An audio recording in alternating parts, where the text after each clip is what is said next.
livré. Ça veut dire que, comme vous le dites, une fois sporadique, d'une façon sporadique, conjoncturelle, quand c'est à la veille de la Tabaski, on va au marché. C'est bon pour la question du jour, mais cet observatoire doit être permanent et disponible à tous les décideurs et à tous les consommateurs. Alors donc cela revient à dire au fait que nos autorités n'ont pas contrôle en réalité sur les commerçants au marché. Ils n'ont pas contrôle parce que quand ils viennent, les commerçants font semblant de respecter les prix, mais automatiquement dès qu'ils repartent, les commerçants remettent le prix habituel. Donc nos autorités n'ont pas autorité en réalité sur ce qui se passe dans les marchés. Ils n'ont pas contrôle, enfin autorité sur les commerçants. Non, ils peuvent imposer leur loi.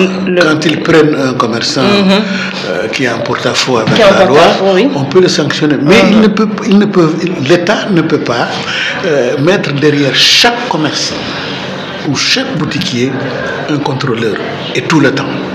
Alors que les boutiquiers de nos quartiers sont en activité du matin de 7h à 23h. À 23h, à minuit. À minuit, merci. Ça veut dire que durant tout ce temps, il a la latitude de vendre au prix qui lui convient. Mais seulement en face de lui, il y a un consommateur qui en pâtit et qui est le seul acteur qui peut veiller à sa propre sécurité, à sa propre économie de valeur. Alors, l'Union des consommateurs, justement, il y a l'UNCS, il y a la SCOSEM, il y a SOS Consommateurs. Il y a tout un panoplie vraiment d'associations qui sont là, qui défendent les consommateurs. Mais malgré cela, le consommateur en souffre et pâtit toujours de la spéculation des prix. Et c'est quoi? Est-ce à dire que ce sont vos actions qui ne sont pas cohérentes ou bien ce sont vos actions qui ne sont pratiquement pas inexistantes? Alors finalement, à quoi servent toutes ces associations qui disent être là pour les consommateurs? Bon, là, il faut reconnaître que au Sénégal, dans toutes les structures qui se réclament de la défense des citoyens, il y a une cacophonie dans l'organisation et même pléthore d'organisations. Pour 18 millions de Sénégalais, combien y a-t-il de partis politiques? Je ne peux pas donner les chiffres, il est exorbitant. Plus de 300, je crois. Voilà. Combien de syndicats y a-t-il dans l'enseignement, etc. Autant. Qu'est-ce à dire? Ça veut dire que la question de la défense des consommateurs passe par les consommateurs et non par les consuméristes. La démarche de l'UNCS est de responsabiliser les consommateurs, même s'ils ne sont pas de l'UNCS. C'est un consommateur qui se porte volontaire pour voir dans son quartier ce qui va ou ce qui ne va pas. On le dote d'instruments de pouvoir dénoncer au besoin. Mais ils n'ont pas justement ces instruments. Ces instruments n'existent pas. Nous comptons justement sur le nouveau pouvoir que j'appelle du pied pour cette question. Parce que nous, ce projet, on l'a écrit, on l'avait déposé au ministère du Commerce de l'ancien régime, mais il n'y a pas eu de suite. Est-ce qu'ils sentaient que c'était une démarche qui était concurrente par rapport à leurs prérogatives régaliennes? Je ne sais pas. Mais en tout cas, moi, mon expérience a prouvé, mon expérience professionnelle et consumériste, ces deux expériences m'ont permis de comprendre qu'il faut un suivi et il faut un usage des technologies de l'information pour veiller, alerter tous les problèmes de la consommation. Alors, en attendant justement que ces technologies-là soient mises en place, il y a les volontaires, mais est-ce que les volontaires suffisent? Est-ce que non seulement ils suffisent, mais est-ce que aussi ils font réellement le job pour lequel ils sont déployés dans les marchés? Bon, au fait, le volontaire, à mon avis, ne peut pas sanctionner tout ce qu'il peut faire. Oui, c'est vrai, il ne peut pas sanctionner, il n'a pas de prérogatives. Merci. Ce qu'il peut faire, c'est veiller et alerter. Et je pense que cette tâche, s'il l'a fait et que derrière, il y a des acteurs chargés de faire respecter la loi en ligne, la question sera peut-être réglée, peut-être pas toute d'un coup, mais devrait commencer. Parce que vous savez, je me rappelle quand nous étions jeunes, dans les boutiques, dès qu'il y avait un contrôleur des prix dans une boutique très éloignée, on envoyait un petit enfant aller annoncer à l'autre boutiquier, ils sont là, faites attention. Donc ils ont peur de cela, du contrôle. Et il n'y a plus cette peur-là actuellement. Il n'y a plus cette peur. Au contraire, même ils sont de connivence quelquefois avec ces contrôleurs. Nous savons ce qui se passe dans la circulation, ce qui se passe dans les services de l'État. Chaque fois que vous avez besoin de quelque chose, vous faites passer sous la table tout ce qui vous fait parvenir à cette chose. Autant les boutiquiers le font avec certains contrôleurs, je ne dis pas qu'ils sont tous comme ça, tout comme je ne dirais pas que tous les policiers sont comme ça, et j'en passe. Alors, au fait, tout le monde pense que avoir une baisse sur le prix du riz, de l'oignon, de la pomme de terre, de l'huile, ce serait baisser le coût de la vie. Mais est-ce que réellement ces baisses-là auront un impact sur le quotidien des Sénégalais? Est-ce que réellement c'est ce que le Sénégalais veut? Oui, vous savez, le budget, il n'est pas élastique. Le budget d'un ménage, c'est un budget sur lequel il y a une partie pour le logement, une partie pour la santé et une grande partie pour les denrées. Je n'ai peut-être pas la répartition ordonnée par rapport à ce budget, mais ce qui est sûr, c'est qu'au plan des denrées alimentaires, s'il y a une baisse des denrées, il y a un accès plus facile à ces denrées. Et ça va même avoir des implications et un impact sur la santé même des... Alors, je vous pose cette question parce que en réalité, si par exemple le kilogramme du riz est à 550 actuellement, si on baisse au juste de 50 francs, ça va revenir à 500. Est-ce que réellement cette baisse a un impact? Si à côté, par exemple, le kilogramme de la viande coûte 4000 francs, est-ce que réellement cela a réellement un impact dans le quotidien du Sénégalais? Oui, on peut peut-être dire que la baisse de 50 francs est insignifiante en entendant par rapport à 500 francs. Mais si vous comptez ce que consomme un ménage en riz pendant toute l'année, vous ramenez cette baisse de 50 francs à ce tonnage, ce n'est pas rien. D'accord. Il est vrai que moi, je suis de ceux qui disent que le coût de la vie aussi, le consommateur lui-même a décidé de le renchérir. Comment? Par son choix. Par son choix. Parce que vous l'avez bien mangé, c'est renchérir son coût de la vie. Non, préférer les produits importés. Mais M. Sen, est-ce que vous savez que pratiquement les produits importés, les produits consommés, enfin cultivés ici au Sénégal sont quasiment au même prix? Merci. Il n'y a pas une grande différence. Merci. La question est que comment en est-on arrivé là? C'est ça. Je pense que c'est justement là aussi où l'État doit réagir. Parce que je vous dis, et chaque fois que j'en ai l'occasion, je le dis à qui veut l'entendre, j'ai consommé du pain le matin régulièrement quand j'ai pris de l'âge. Sinon, quand j'étais plus jeune, jusqu'au collège, je mangeais du couscous le matin et du couscous le soir. Très bien. Ce couscous préparé à base de céréales locales, notamment le mil souna, le sorgho ou le maïs. En ce moment-là, il n'y avait pas de pain pour moi. Il y en avait, mais on ne le consommait pas. À midi aussi, quand on prend le plat de riz que nous mangeons, le riz est importé pour la plupart des Sénégalais. L'huile est importée. Et c'est l'essentiel même de ce repas. Qu'est-ce que ça veut dire? Ça veut dire que moi, je pense que si les consommateurs avaient décidé de réduire leur dépendance aux produits importés, cela inciterait les acteurs économiques locaux à investir dans la production locale. Mais... Je vais vous donner un exemple. D'accord, allez-y. Sur le riz de la vallée. J'habite à Thiaroye-Azur. Quand j'ai commencé à imposer, je vais utiliser le vrai terme, à imposer ma famille dans la consommation du riz local, je traversais la route pour aller chercher ce riz local. De l'autre côté, c'est-à-dire à Diamaguène. D'accord. C'était compliqué, je faisais ça moi-même, je prenais tout ce qu'il fallait. À un moment donné, je me suis absenté. Ils sont allés acheter ça eux-mêmes à la fin du mois. Okay. Quand je suis arrivé, ils m'ont dit on a acheté ça. J'ai dit voilà. Et aujourd'hui, les boutiques qui sont à côté vendent du ce riz de la vallée. Et je pense que, comme disait un chercheur, quand j'étais à l'ISRA aussi, il disait qu'il faut que le marché influe sur la production. Donc c'est le pilotage de la production par l'aval. C'est-à-dire que si les consommateurs décident de manger un tel produit, et c'est ce que le vendeur est obligé de leur produit de leur vendre. Bien sûr. C'est ça. Bien sûr. Bien sûr. Et cela, c'est un changement de comportement qu'il nous faut.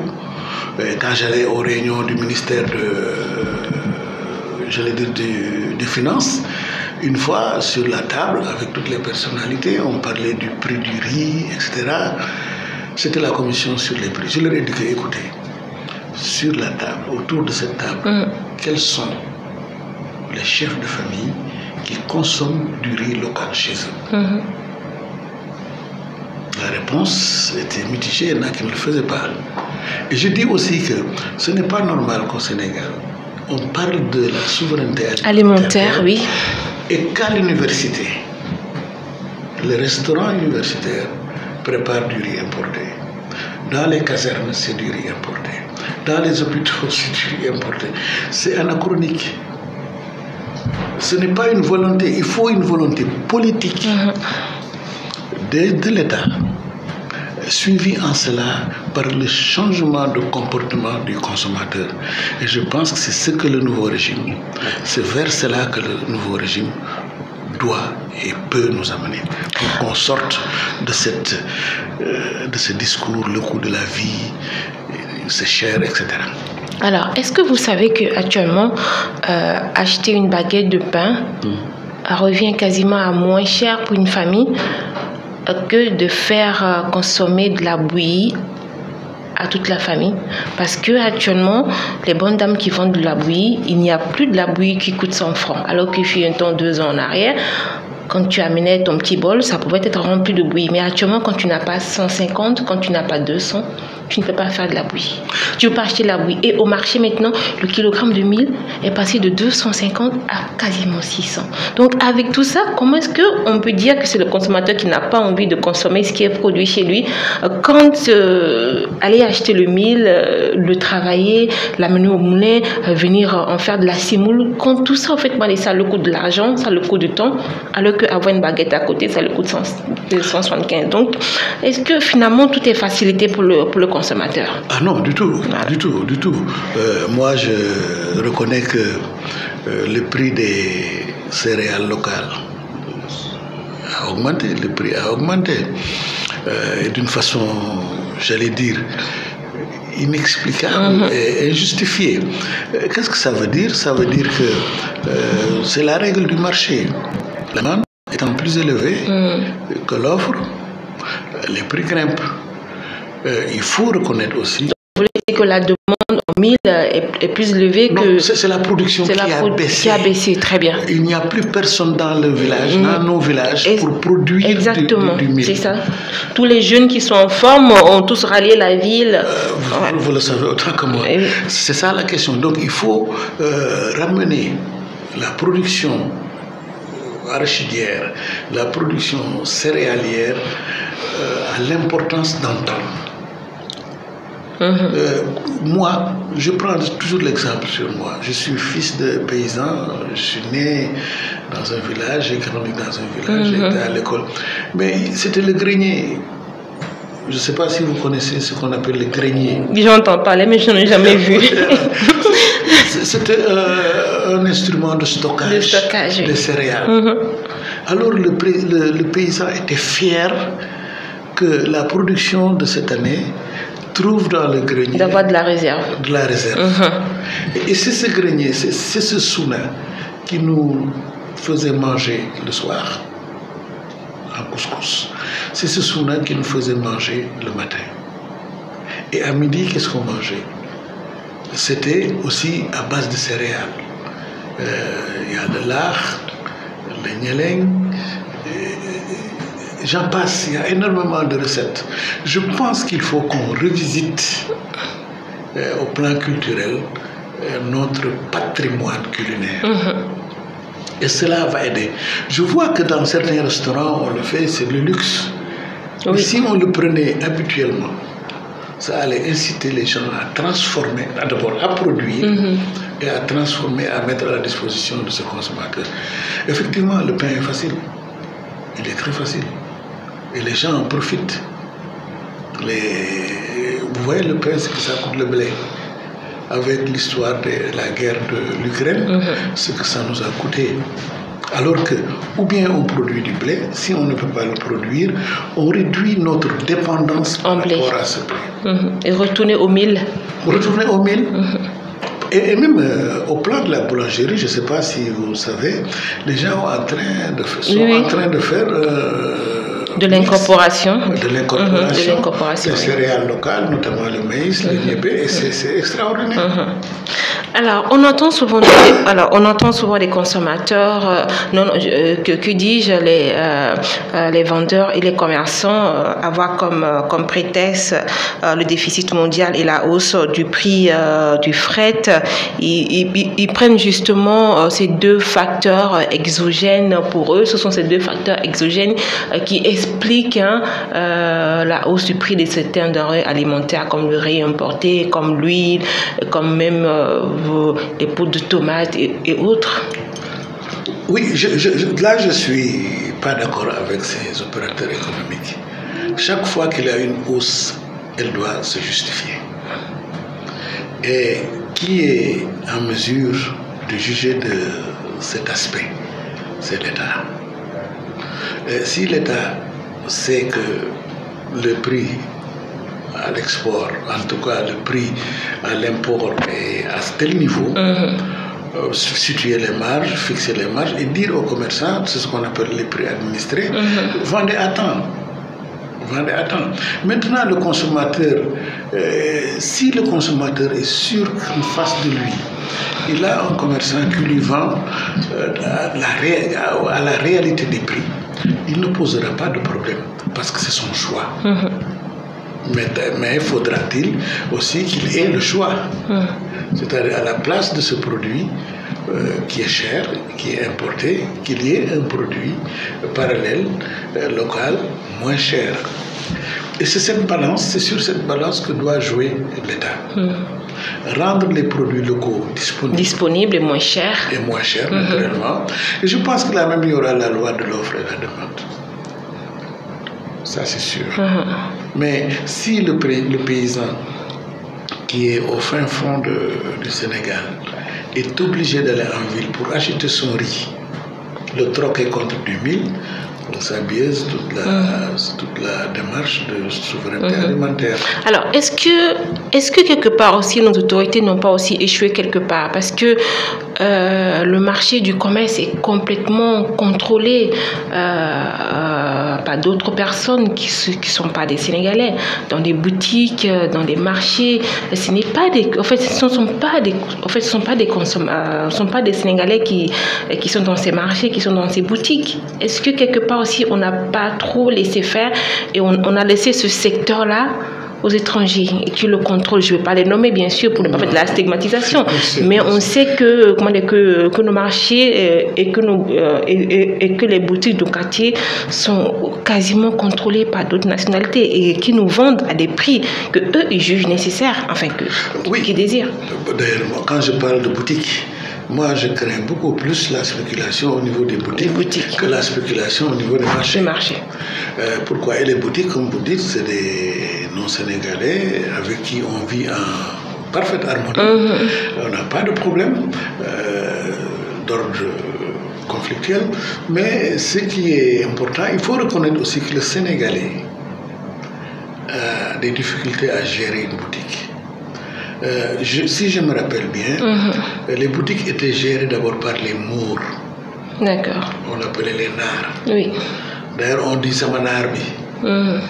Et je me rappelle quand ma mère m'envoyait acheter des choses à la boutique, à Ndoufane, c'était chez le Mour. C'est à la suite des événements malheureux de 88, je ne sais plus, avec la Mauritanie, que les Mours sont partis laisser les boutiques et ils se sont fait remplacer par les Guinéens. Il faut qu'on les appelle comme ça. Il n'y a aucun problème entre eux et nous. Des Sénégalais ont essayé de prendre ces boutiques, de les gérer, mais ils sont tombés en faillite. Vous savez, c'est comme, je ne sais pas comment l'expliquer, il est difficile. Les bénéfices d'une boutique ne sont pas si importants pour faire nourrir une grande famille sénégalaise au rythme que nous voyons. Moi, si j'avais une boutique, je suis sûr que je n'irais pas loin. Parce que c'est compte tenu des besoins de ma famille que je ne pourrais pas continuer à gérer cette boutique. Alors, qu'est-ce qu'il y a à faire? La solution est très difficile. Elle est à la fois économique et sociologique. Le bénéfice du Guinéen, si petit soit-il, s'il est investi en Guinée, ça les arrange. Avec cette histoire de change. La monnaie guinéenne, elle est très faible par rapport à la monnaie sénégalaise. C'est pourquoi, quand le Guinéen vient au Sénégal, lui, il est à la boutique, il a son cousin qui a une petite charrette. Le pousse-pousse, pousse-pousse. Sa femme vend des tiafs quelque part ou des fruits. Tous les bénéfices qu'il tire, le petit 25 francs qu'il tire de l'activité au Sénégal, ce 25 francs a une valeur importante en Guinée. C'est pourquoi le flux de migration s'accentue et ils occupent toutes les sphères. Si vous allez à Sandiniéry, qui sont là. Alors, est-ce normal justement, doit-on laisser continuer faire que nos marchés soient contrôlés par des non-sénégalais et que tous les bénéfices générés soient retournés dans les pays d'origine? Non, finalement, il n'y a aucun investissement de retour. Vous savez, ce civisme, j'allais dire, ce beaucoup manque un peu aux Sénégalais. Vous pensez? Ouais. Parce que, au fait, si je prends l'exemple de mon quartier, nous sommes des propriétaires et chaque propriétaire a peut-être un garage, il ne gare pas une voiture, mais il en fait une boutique et il la loue à un peu. Il suffisait tout simplement que je dise que non, je ne vais pas louer ma boutique à un peu, à un non-sénégalais. Je n'ai rien contre eux, mais je vais la louer à mon neveu. Je vais la donner à mon neveu qui va vendre les produits exactement comme ce que vend le Peul qui est à côté. Mais pourquoi ils ne le font pas? C'est ça la question, madame. C'est une question. Ceux qui l'ont essayé ne s'en sont pas sortis. D'accord. Vous savez, je disais dans le temps, au Sénégal, il y a cette... j'allais dire, ce truc socio-professionnel lié à l'ethnie. Il y a cette, comment dirais-je, cette jonction entre l'ethnie et certaines activités économiques. Si vous prenez les charrettes, ce sont mes parents, les serrères. Serrères, oui. Le plus souvent. Si vous prenez les taximans, ce sont les baol-baol. D'accord. Le commerce à marché Lambaye, ce sont les baol, etc. Ça veut dire que on a forgé dans notre tête que si je suis un jeune serrère venant de la brousse, j'arrive ici, mon seul point de chute serait la charrette ou laver des voitures. Ok. Alors, c'est ancré dans ma tête. C'est psychologique, c'est ancré dans la tête. Voilà, c'est un peu. Alors, c'est ça qu'il faut changer. C'est cela qu'il faut changer dans la tête des gens. Heureusement qu'aujourd'hui, il y a l'école, parce que beaucoup de personnes avec le niveau intellectuel n'acceptent pas d'exercer certains métiers. Mais je pense que pour ces boutiques et pour ces points de commerce, il faut que les Sénégalais comprennent que personne ne peut les nourrir mieux qu'eux-mêmes. Alors, maintenant, face à toutes ces situations, justement, comment essayer de réguler le marché et à faire en sorte d'assurer les réserves de sécurité dans les marchés? Parce qu'en réalité, ce sont les commerçants qui assurent eux-mêmes leurs réserves. Et c'est pour ça qu'il y a des spéculations sur les prix. Mais comment est-ce que les différentes agences qui s'occupent de la distribution, du respect du prix, peuvent à leur tour assurer les réserves pour pallier ces spéculations dans les marchés? Voilà. Je vais encore convoquer l'histoire. Ok. Je ne sais pas si vous en avez entendu parler. Je vais rappeler un peu la Sonadis. Ça vous dit rien? Non. La Sonadis, c'était une société nationale de distribution. Ouais. Elle était gérée par l'État. Il y en avait dans les villes, les départements. Et ils vendaient tout, même des tissus, des tenues pour élèves. D'accord. Je me rappelle quand j'étais jeune, j'allais acheter mes bics là-bas, j'allais acheter mes fournitures là-bas. Alors, ces boutiques étaient tenues de vendre au prix coûtant, au prix réel. Oui, au prix réel. Bon, vous allez me dire que peut-être c'était du temps des socialistes. Je n'ai rien contre le libéralisme. Mais en tout cas, c'était du temps des socialistes. Alors, si dans chaque marché, il y a une ou deux boutiques témoins, comme il y en a eu d'ailleurs il n'y a pas longtemps, et qui vendent à des prix homologués. Et ces boutiques, moi, je dis qu'elles devraient être gérées, pas par l'État, mais par les consommateurs, par les consuméristes. Les consuméristes dont le statut ne peut pas faire de bénéfice. Dans nos activités, nous n'avons pas le droit de faire du bénéfice. Ok. Mais si on nous confiait par exemple une boutique avec tous ces produits et des stocks, tampons, on vend au prix normal. Les gens vont nous préférer aux autres, et les autres vont s'aligner. Forcément, parce que s'ils ne s'alignent pas, ils ne vont pas vendre. Je pense que faire revenir cette histoire de boutique témoin et les confier à des consuméristes, vous disiez tout à l'heure qu'il y en a beaucoup de centrales consuméristes, c'est le lieu de les mettre à l'épreuve et de leur demander de se rendre utiles par rapport à leurs consuméristes. Ça, c'est d'un. Et je pense qu'aussi il y a des usines, il y a des industries qu'il faut essayer de relever, notamment la Sonacos. On ne peut pas concevoir qu'un des produits les plus huileux, l'arachide, qu'on la produise au Sénégal, qu'on exporte les graines et qu'on nous envoie de l'huile de palme. Logiquement, ça ne tient pas la route. Alors que les industries sont là. La Sonacos est là. Vous voyez. Je pense que ça aussi, c'est peut-être quelque chose que l'État devra mettre en œuvre pour que nous consommions de l'huile à base d'arachide, de l'huile correcte. Très bien. Alors, la semaine dernière, il y a le directeur de l'AREM qui a fait donc la tournée de certaines usines pour se rendre compte justement de l'approvisionnement des marchés. Et au cours de sa tournée, il a été finalement dit que le sac de la pomme de terre qui coûte la pomme de terre de 25 kilos ne doit pas dépasser 12 000 francs dans les marchés, dans les différents marchés sénégalais. Alors moi j'ai voulu justement me rendre compte de cela et le week-end j'ai été à Thiaroye et le sac de 25 kilos est vendu à 14 000 alors que le directeur a fait cette annonce juste la veille. Comment finalement expliquer que tous ces produits-là qui sont cultivés ici, la pomme de terre, actuellement c'est la saison, la pomme de terre est cultivée ici, l'oignon est cultivé ici, que finalement ces produits, si on les vend sur les marchés, ils coûtent quasiment le même prix que les produits importés. Comment comprendre cela. Bon, d'ailleurs, ce que le directeur de l'ARM a dit, est-ce que je lui fais confiance?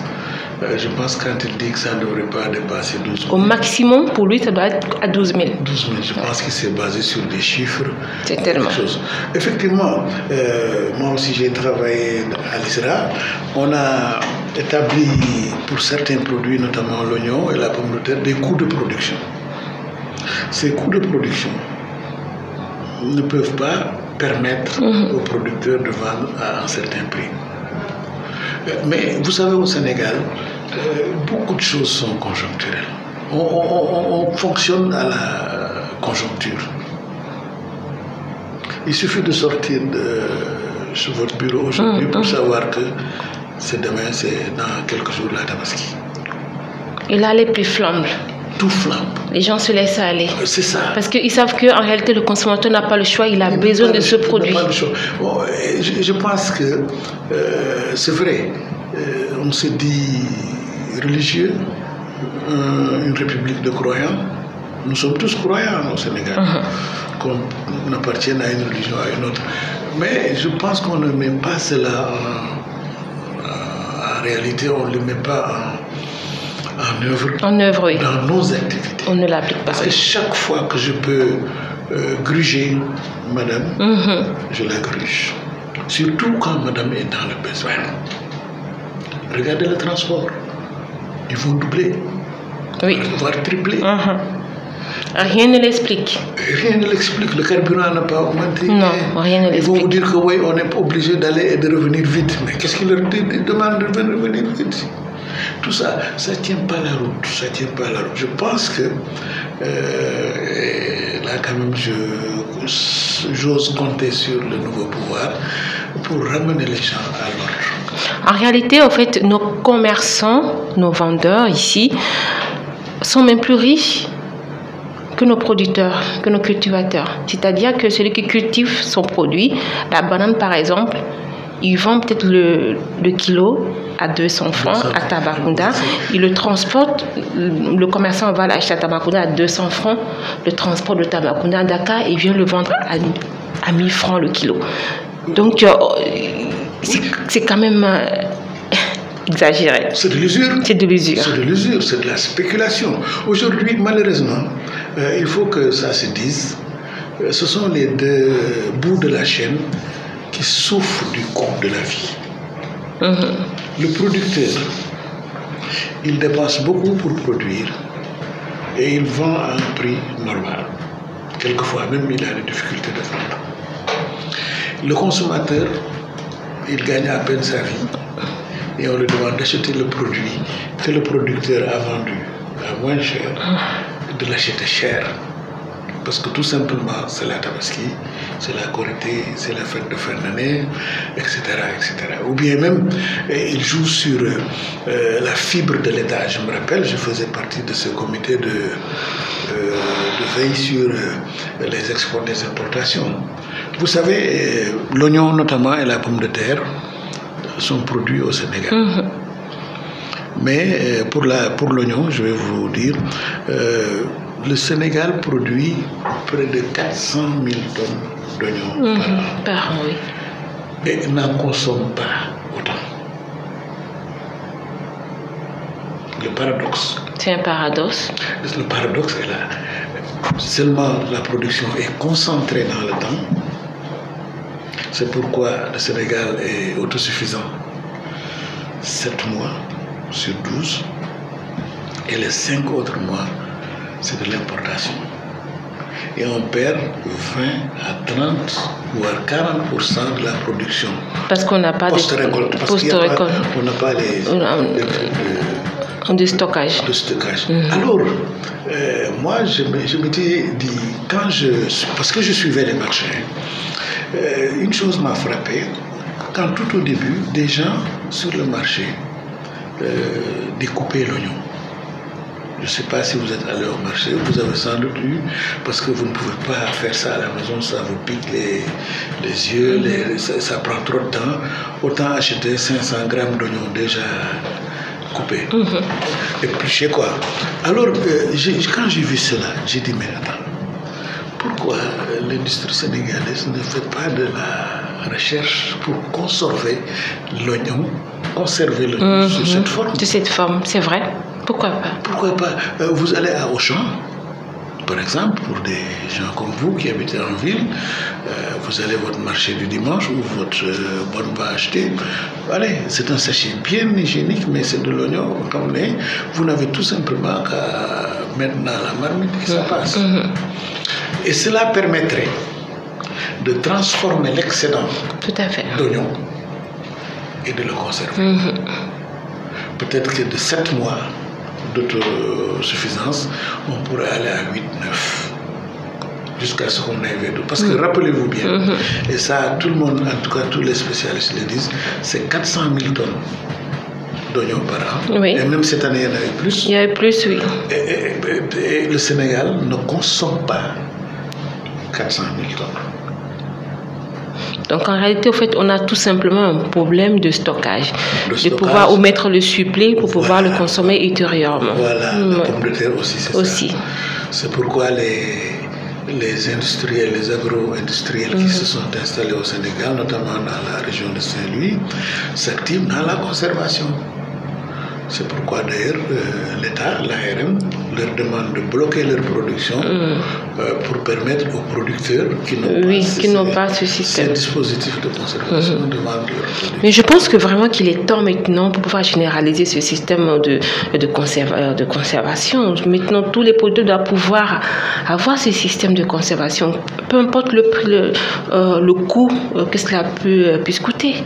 Oui, parce que le coût de conservation ne peut pas augmenter le prix autant que nous l'impose l'importation.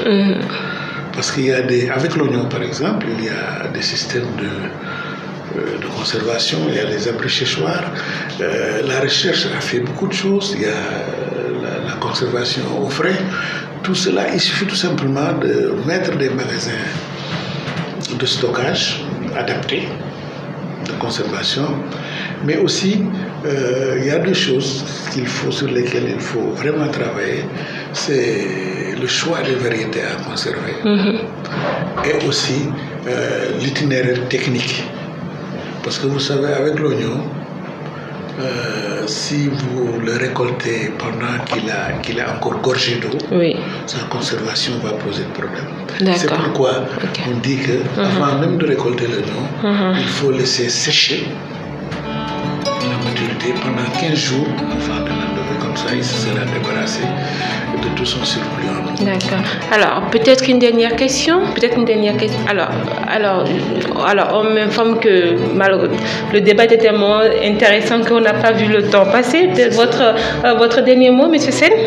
Voilà, en tout cas, je ne peux que vous remercier, Madame Diom, remercier Trade FM qui a donné l'occasion à l'UNCS, à travers ma modeste personne, de donner son avis et de faire des propositions par rapport à la situation du coût de la vie, qui est cher et vraiment cher. En tout cas, je vous remercie. Vous avez fait l'essence et fait l'essentiel de cette émission.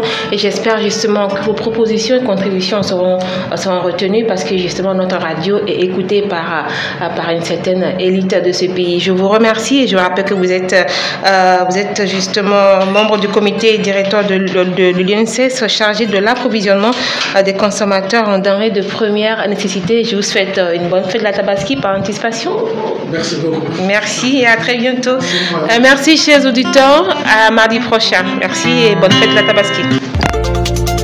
Autour de la table rassemble autour des sujets d'actualité à citoyens et acteurs de la société civile, emploi des jeunes,